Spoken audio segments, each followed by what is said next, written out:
Hello, this is Harboring Light. I'm Mary. I give a conservative perspective about the world around me. Alright, so social media. I'm on X, I'm on Minds, and a form of social media, but particularly writing, as I write on Substack as a complement and supplement to my podcast. All those links will be provided for you in this episode. So, on to audio platforms. Audio platforms, I'm on Audible, Amazon Music, Spotify for podcasters, Overcast, Pocket Cast, Pandora, iHeartRadio. And I'm looking to grow to where you enjoy your podcast. I'm definitely on that. So this is part 2 of explaining the origins along with other aspects of folk music. All right, let's go.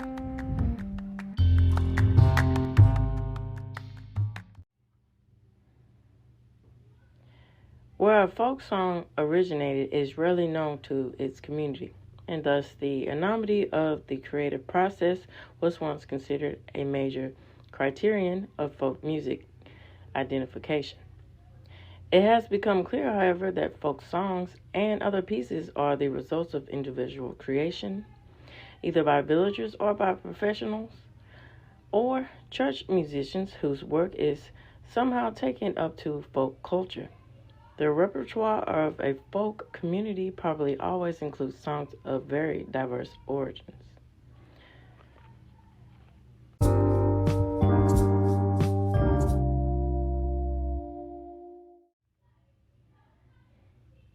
The form of a folk song as heard at any one time, however, is likely to have been very much affected by the entire community because of its life and oral tradition.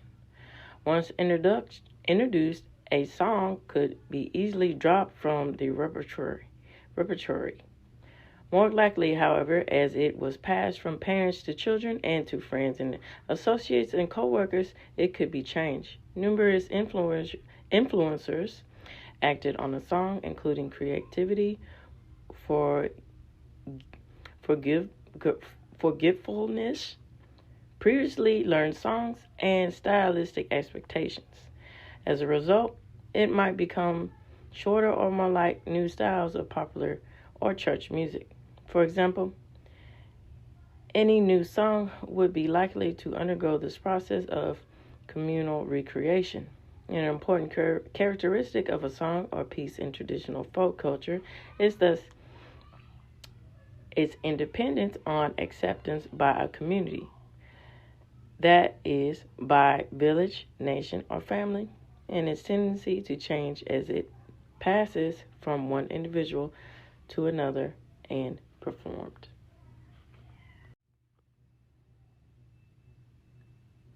Because a folk song lives largely through oral transmission, it ordinarily does not exist in a standard form. In each region of a country, community, village, or family, and even in the repertoire of each singer over time, it may have significant differences. Each performance of a song may be unique, and colloquial discussions of folk songs or tales, the terms variant and versions are used to highlight the differences in ways of singing the same song or telling the same story. And the technical literature about folklore,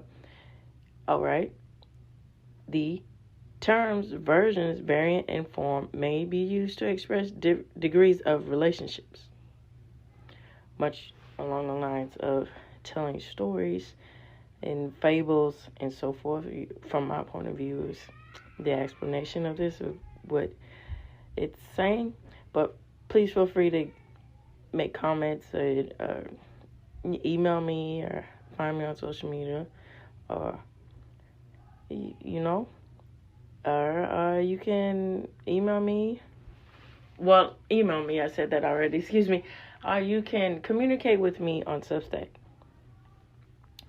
Thus, for example, several quite similar performances by one singer might constitute a version of a song. Several versions not so similar to each other could constitute a variant. Several variants composing a body of performances of these songs that are clearly related but not homogeneous might be distinguished as a form. Groups of songs, words, or music that appear on the basis of analysis to be related are called tune families or text types.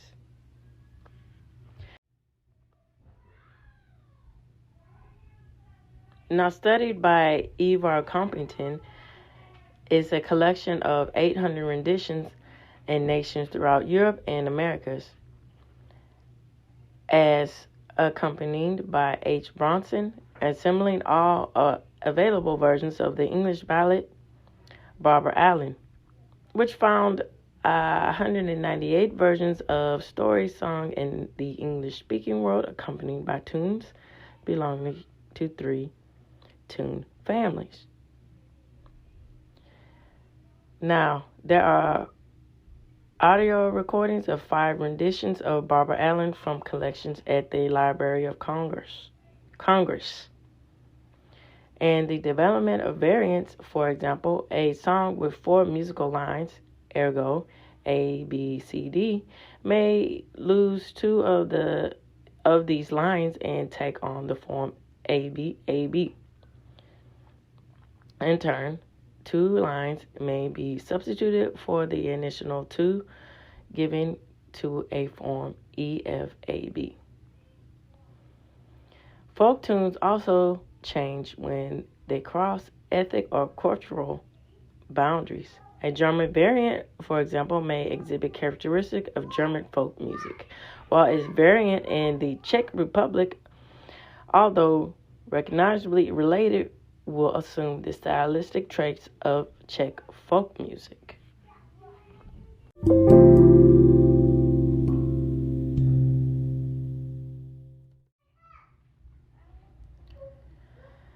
Folk cultures seem to vary greatly in the internal relationship of their repertoires. English folk music, for example, is believed to consist largely of about 40 tune families, each of which descend from a single song. And the majority of English folk songs appear to be members of only 7 tune families. Hungarian folk music, on the other hand, contains 200 units that could be described as the equivalent of tune families.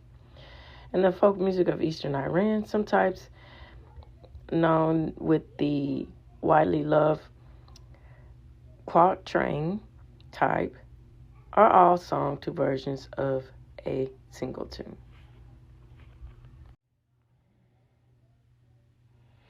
So, compositional patterns. The process by which members of folk communities compose new songs is not well understood, although the study of how tunes are related may provide some insight. When it is first composed, each song is the work of one composer. As others learn and sing it, it is recreated constantly. The compositional process of folk music differs little from that of popular and classical music. For example, the composer may create new songs by drawing together lines, phrases, and musical motifs from accent songs, I believe, possibly combined with entirely new ones and with standard opening for closing formulas. The characteristic musical structure, scales, and rhythms of folk music are also found in other types of music of same culture. Systematic improvisations, that is, tongue-tied there, as a method of compositions is found only occasionally, as in the epic songs of what was once Yugoslavia and of Ukraine. It is often difficult to understand whether the same composers created both the word and the music of a folk song. Many songs are known to have separate sources for words and music. In spite of dependent or on oral traditions, folk music has tended to be closely related to music in written tradition. And this relationship has intensified in periods of urbanization and revival. Many folk songs originated in written form. For many centuries, popular and classical composers have adopted folk music and in turn influenced the oral tradition.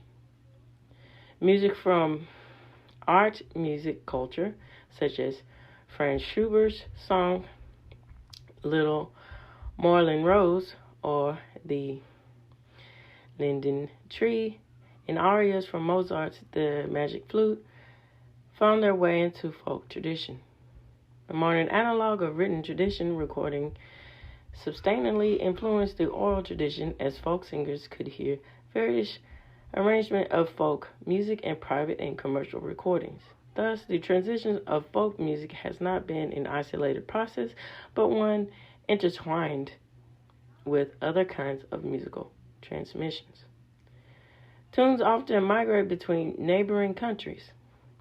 A few tune types are found throughout European culture area.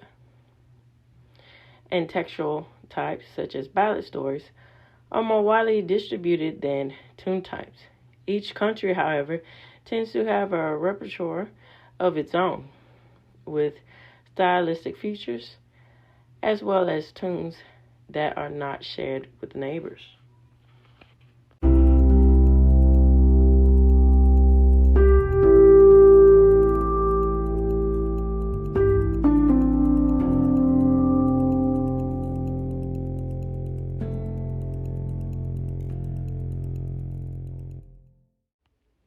Okay, so I'm going to wrap this up with brief thoughts of my interpretation and everything else, what I think about folk music.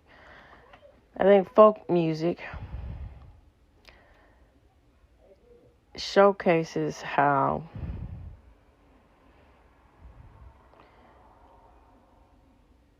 it helps to give a glimpse of the ideas, and along with in the ideas, the somewhat more of the realities of how people think throughout culture, and those differences and conflicts, unfortunately, song can help understand what is going on with their reality loosely, and somewhat more with the loosely ideas. What I mean by loosely, you can't really figure out. That's the reality of living in a complex world that we are in. You can't really figure out and understand, but you can get the most part in, speaking and using song to represent how people think and feel. But I think folk music is more concrete in explaining these things, whereas pop music, more traditional music, cannot. Because that's more, so to speak, from a general point of view. Of course, there's realities, caveats of popular music, rock music, traditional music, classical music, country music, so on and so forth. That it's not all about the show business of it. It's grounded in the realities of what people want to express about how they view reality in artistic ways. But I think folk music separates all that to where it's bound in the tradition of people's culture and protecting the culture. And I think that helps to show what a particular culture values and things, and you get more of a better sense of that. All right, so this reaches the end of the Harboring Light. I'll continue out this on Friday, so keep a lookout for the Friday episode. Tune in, turn it all the way up, and definitely take care. All right, so bye-bye for now. Take care.